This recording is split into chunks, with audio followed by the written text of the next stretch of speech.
जय जोहार, नमस्कार। दैनिक छत्तीसगढ़ चैनल पर आप सभी का एक बार फिर से बहुत बहुत स्वागत है। छत्तीसगढ़ की रोजाना खबरों को जानने के लिए इस चैनल को सब्सक्राइब कर लीजिए। इसके अलावा ये वीडियो आप कहां से देख रहे हैं कमेंट बॉक्स में लिखकर हमें जरूर अवगत कराइए। पूरे देश में इस समय फर्जी वोटर लिस्ट को लेकर सियासी घमासान जारी है। इस बीच छत्तीसगढ़ से एक बड़ी खबर आ रही है। दरअसल छत्तीसगढ़ में मतदाता सूची का विशेष गहन पुनरीक्षण कार्य जल्दी शुरू होने जा रहा है, जहां प्रदेश भर की मतदाता सूची के मिलान का काम शुरू हो चुका है। पूरे छत्तीसगढ़ में मतदाता सूची के मिलान का कार्य शुरू कर दिया गया है। प्रदेश भर में वर्ष 2003 और वर्ष 2025 की मतदाता सूची का मिलान किया जा रहा है। दोनों ही मतदाता सूची के मिलान का कार्य बीएलओ से करवाया जा रहा है। इसके अलावा निर्वाचन पदाधिकारी जल्द ही एसआईआर की जानकारी अब साझा करेंगे। चुनाव आयोग ने अब बता दें कि छत्तीसगढ़ में भी अब एसआईआर की प्रक्रिया को यानी मतदाता गहन पुनरीक्षण का काम अब जल्द शुरू करने का निर्देश जारी किया है। मंत्री श्याम बिहारी जायसवाल ने कहा कि हड़ताल खत्म करें, नहीं तो होंगे बर्खास्त।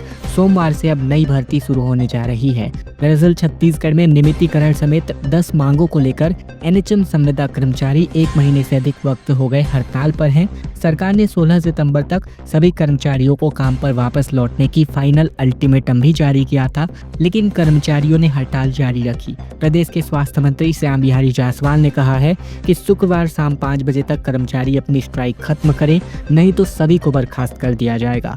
1-2 दिन में नई भर्ती भी शुरू कर दी जाएगी। मंत्री ने कहा कि कर्मियों की मांग पर कमेटी बन चुकी है।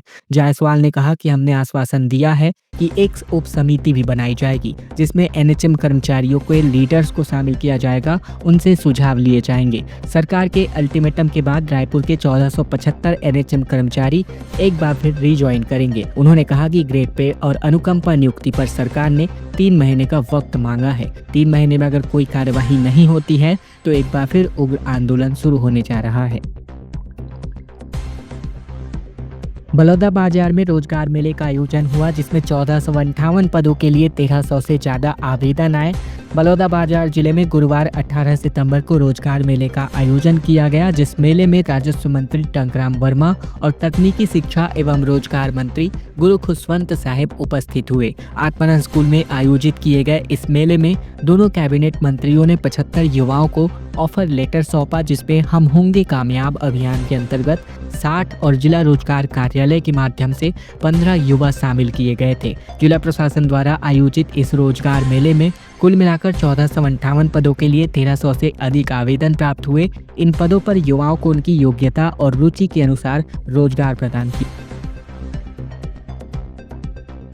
मेडिकल कॉलेज के तृतीय चतुर्थ श्रेणी की पदों पर भर्ती निरस्त हो चुकी है। अंबिकापुर में 3 साल पहले ही इस भर्ती को निकाला गया था और अब व्यापमं के जरिए नियुक्तियां दी जाएंगी।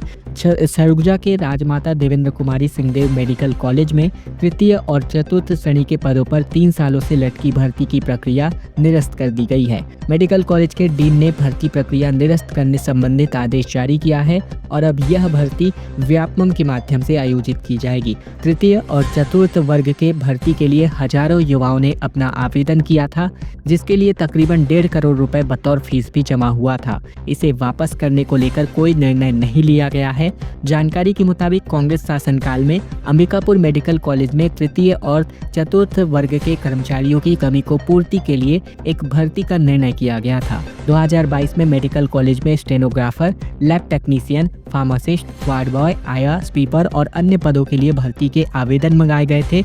इसमें बड़ी संख्या में जिले और संभाग के युवाओं ने अपना आवेदन दिया था। विवादों के बीच रही यह भर्ती प्रक्रिया पूरी नहीं हो सकी थी और इस बीच 2023 के चुनाव में प्रदेश में सरकार बदल गई। रायपुर में तेज बारिश के मद्देनजर 13 जिलों में अलर्ट जारी हुआ है। सरगुजा और बस्तर संभाग के जिले पूरी तरीके से भीगने वाले हैं। रायपुर में 2 दिन के बारिश के ब्रेक के बाद अब एक बार फिर मौसम ने करवट ली और सुबह से ही तेज बारिश हो गई।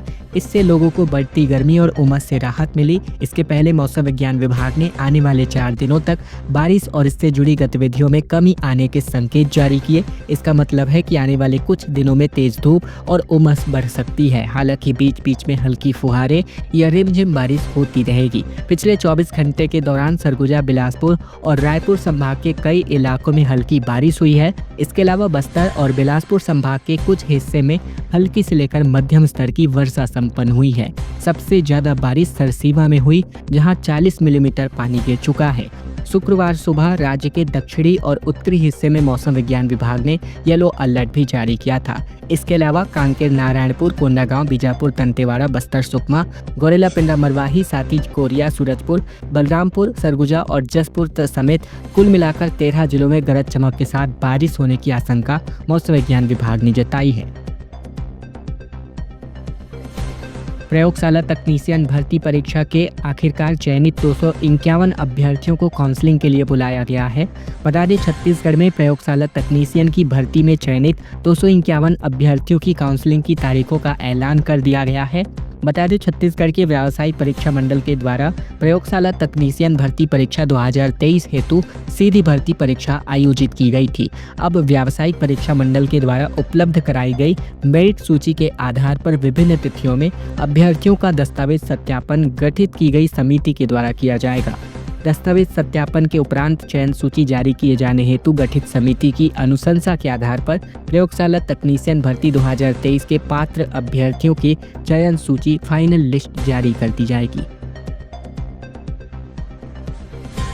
रायपुर रेंज के 800 पुलिस कर्मचारियों ने 381 जगहों पर रेड मारी। नशे के खिलाफ ऑपरेशन निश्चय लॉन्च किया गया। छत्तीसगढ़ के रायपुर रेंज में आईजी अमरेश मिश्रा के निर्देश पर ऑपरेशन निश्चय चलाया गया, जो नशे और अपराध के खिलाफ है। रायपुर, धमतरी, महासमुंद, गरियाबंद और बलौदाबाजार, भाटापारा जैसे 5 जिलों की पुलिस ने तकरीबन 381 जगह पर रेड की कार्यवाही की। इस दौरान अलग अलग मामलों में तकरीबन 90 लोगों का जांच किया गया। पुलिस के मुताबिक इन अभियान के अंतर्गत तकरीबन 800 पुलिस कर्मचारी लगे हुए थे। पुलिस को आरोपियों के पास से बड़ी मात्रा में नशे का सामान भी मिला है। ऑपरेशन निश्चय का full form narcotics investigation suppression, इसके अलावा control halt action air for youth और सोसाइटी का जो है पूरा फुल फॉर्म यहाँ पर देख सकते हैं। बता दें कि पुलिस एक्शन जो है नशे के खिलाफ इस प्रकार की एक विशेष अभियान चला रही है पूरे छत्तीसगढ़ में। खबरों में आगे बढ़ें इसके पहले अगर आपने चैनल अभी तक सब्सक्राइब नहीं किया है, सब्सक्राइब जरूर कर लीजिए छत्तीसगढ़ की रोजाना खबरों को जानने के लिए, ताकि बिना किसी रुकावट हम आप तक खबरें लगातार पहुंचा सकें। शारदीय नवरात्र के अंतर्गत 2100 रुपये में 9 दिन का वीआईपी दर्शन सुविधा देने जा रहा है दंतेवाड़ा की दंतेश्वरी मंदिर में। बता दें, छत्तीसगढ़ में इस बार नवरात्रि के अवसर पर बस्तर की आराध्य देवी मां दंतेश्वरी मंदिर में शारदीय नवरात्र को लेकर तैयारियां पूर्ण हो चुकी हैं। मंदिर पूरी तरीके से सज चुका है। वहीं इस बार मंदिर में 11,000 आस्था के जोत जलाने का लक्ष्य है। घी के जोत जलाने के लिए 2100, तेल के जोत के लिए 1100 रुपए की रसीद काटी जा रही है। काउंटर और ऑनलाइन दोनों माध्यम से भक्त रसीद कटवा सकते हैं। विदेशों के भक्त भी जोत जलाने के लिए मांदंतेश्वरी.in वेबसाइट पर जाकर ऑनलाइन बुकिंग करवा रहे हैं। इसके अलावा यदि कोई भक्त पूरे 9 दिनों तक माता के दर्शन करना चाहता है तो 2100 रुपए की रसीद भी कटवा सकता है, जो कि होगी वीआईपी दर्शन की सुविधा। रायगढ़ में लाल किला बद्रीनाथ मंदिर की थीम पर पांडाल बनने जा रहा है। आकर्षक लाइट की सजावट होगी।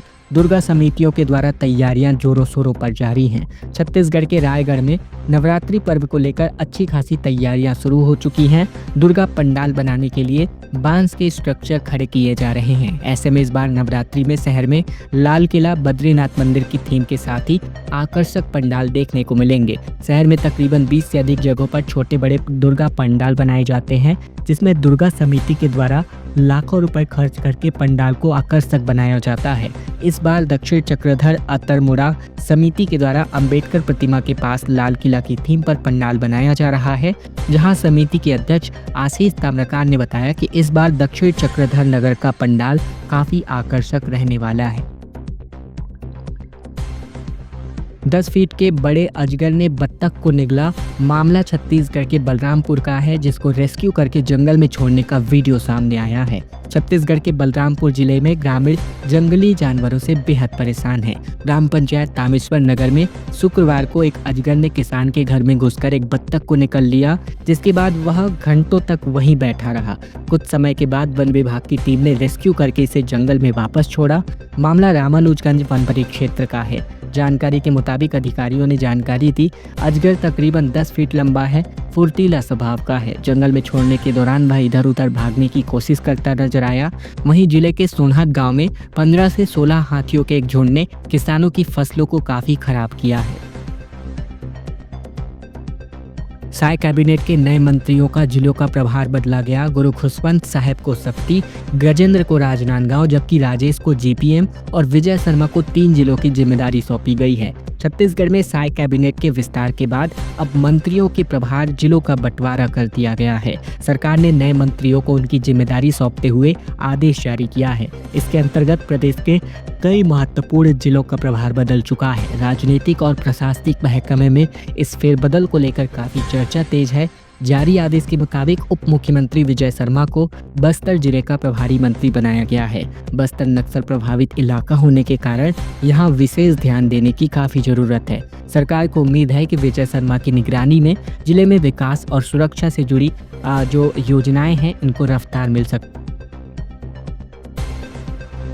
सीजीपीएससी घोटाला मामले में अब जाकर रिटायर्ड आईएएस और पूर्व परीक्षा नियंत्रक समेत कुल 5 लोगों की गिरफ्तारी हुई है। सीबीआई ने 14 दिन की रिमांड मांगी है। आरती वासनिक पर प्रश्न पत्र लीक करने का है आरोप। छत्तीसगढ़ के लोक सेवा आयोग घोटाला मामले में केंद्रीय जांच ब्यूरो यानी सीबीआई ने शुक्रवार को 5 आरोपियों को गिरफ्तार किया। आरोपियों को रायपुर की स्पेशल कोर्ट में पेश किया गया। सीबीआई के वकील ने 14 दिन की न्यायिक रिमांड के लिए अपील की है। मामले की सुनवाई अभी भी जारी है। इसके अलावा अगर हम आपको बताएं, 4 आरोपियों में पीएससी की पूर्व परीक्षा नियंत्रक आरती वासनिक, पीएससी के पूर्व सचिव और रिटायर्ड आईएएस जीवनलाल ध्रुव, उनके बेटे सुमित ध्रुव, निशा कोसले और दीपा आदिल का नाम शामिल है। आरती वासनिक पर प्रश्न पत्र को लीक करने का आरोप है। जानकारी के मुताबिक इसके पहले भी सीबीआई ने आरती वासनिक से को पूछताछ के लिए हिरासत में लिया था, लेकिन उस समय उन्हें छोड़ दिया गया था। अब माना जा रहा है कि सीबीआई को जांच में नए सबूत मिले हैं, जिसके आधार पर ये गिरफ्तारियां की गई हैं। नहर में गिरी जेसीबी ड्राइवर अब भी है लापता। कोरबा में 18 घंटे से रेस्क्यू ऑपरेशन जारी है। कोरबा जिले में गुरुवार 18 सितंबर को रात को एक जेसीबी मशीन अनियंत्रित होकर नहर में गिर गई थी। इस हादसे में मशीन का ड्राइवर लापता हो गया है, जो नहर में पानी के बहाव में काफी तेज में बह चुके की आशंका है। ऐसे में आशंका है कि ड्राइवर इस तेज बहाव में काफी दूर बह गया हो। ये घटना उरगा थाना क्षेत्र की है। रात में ही रेस्क्यू ऑपरेशन करके ड्राइवर को ढूंढा गया, लेकिन कुछ पता नहीं चल सका। शुक्रवार सुबह से नगर सेना की रेस्क्यू टीम रेस्क्यू ऑपरेशन में जुटी हुई है। घटना को 18 घंटे से अधिक का समय बीत चुका है, लेकिन अब तक कोई सुराग नहीं मिल पाया है। वहीं जेसीबी मशीन को बाहर निकाल लिया गया है। बता दें कि यहां अनियंत्रित होकर के ये जेसीबी की मशीन नहर में जा गिरी थी। खबर बिलासपुर से आ रही है, जहां नगर पंचायत अध्यक्ष ने सीएमओ पर अपना हाथ उठा दिया। पति के साथ ऑफिस में घुसकर गाली गलौज, कमीशन को लेकर पूरा विवाद देखने को मिला। छत्तीसगढ़ के बिलासपुर जिले के मल्हार नगर पंचायत की अध्यक्ष और उसके पति ने सीएमओ के ऑफिस में घुसकर गाली गलौज की।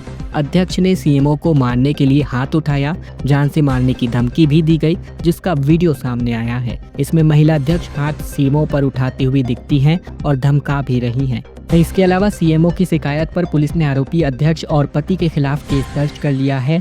नगर पंचायत मल्हार के सीएमओ मनीष सिंह ठाकुर ने नगर पंचायत अध्यक्ष धनेश्वरी केवट और उनके पति धनेश्वर केवट के खिलाफ जान से मारने की धमकी देने और गाली गलौज करने की शिकायत पुलिस थाने में दर्ज कराई है।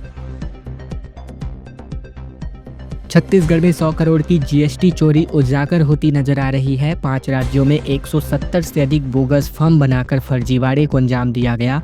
छत्तीसगढ़ में एक बड़े फर्जीवाड़े का उजागर हुआ है। राज्य जीएसटी की विभाग ने बड़े रैकेट का भंडाफोड़ कर दिया है। जांच में सामने आया है कि 170 से अधिक बोगस फर्म बनाकर करोड़ों रुपए की जीएसटी चोरी को अंजाम दिया गया। इस मामले का मास्टरमाइंड मोहम्मद फरहान सोरठिया है, जो खुद को जीएसटी का कर सलाहकार बताकर काफी लंबे समय से इस धंधे को अंजाम दे रहा था। विभाग ने फरहान और उनके नेटवर्क से जुड़े कई दस्तावेज को जब्त कर लिया है। खबरों का सिलसिला बस यही तक का था। वीडियो अगर आपको पसंद आया तो वीडियो को जरूर से लाइक कर दीजिएगा। चैनल पर नए हैं, चैनल जरूर सब्सक्राइब कीजिएगा, ताकि छत्तीसगढ़ की रोजाना खबरें हम आप तक पहुंचा सके। इस वीडियो को लाइक शेयर करना बिल्कुल मत भूलेगा, ताकि हम आप तक लगातार अपडेट्स, रोजाना खबरें, छत्तीसगढ़ की जानकारी आपके मोबाइल पर पहुंचा सके। धन्यवाद, जय जोहार और नमस्कार।